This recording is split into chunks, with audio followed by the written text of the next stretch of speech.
So what is the nature of reality?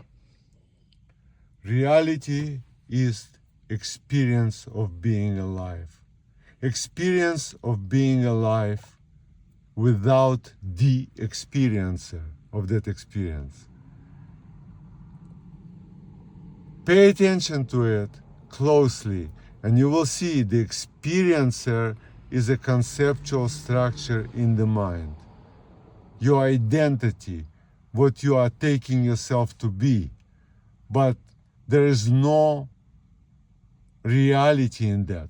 That has no relationship to what is.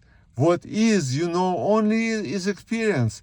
What experiential is experience, not concepts, not notions, not ideas. So if you see this for yourself, you will be instantly transformed. That's enlightenment. That's awakening.